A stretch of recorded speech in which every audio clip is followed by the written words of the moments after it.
Hello, it's Nikki and welcome back to day 16.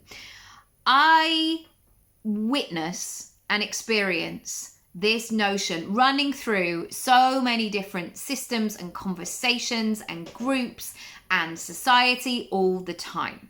This notion that we have to be 100% perfect before we begin.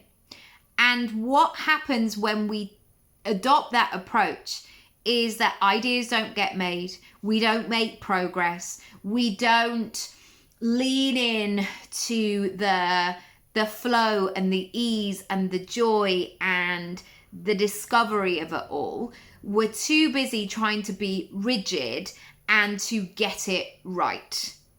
And what I want you to do is to declutter anything that stops you from being in that beginner's mindset.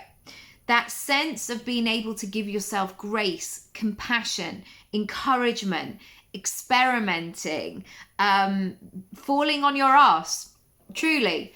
The amount of times, I've thrown away many good pairs of leggings because I've fallen over in the street running. But often that's because I was probably going too fast, not too fast like a Olympian, but taking a corner faster than I should, or just like hopping over a thing and it was uneven ground or whatever.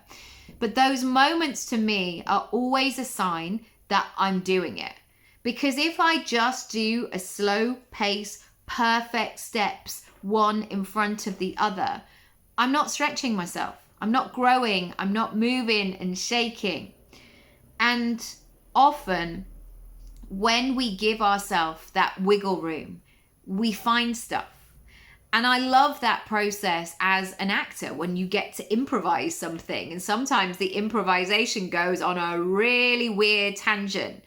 And sometimes when somebody shouts cut, you'll stop and go, well, that was a bit weird, wasn't it? And then sometimes there'll be a moment of going, it was weird, but that bit in the middle, we could do something with that we found something in that moment.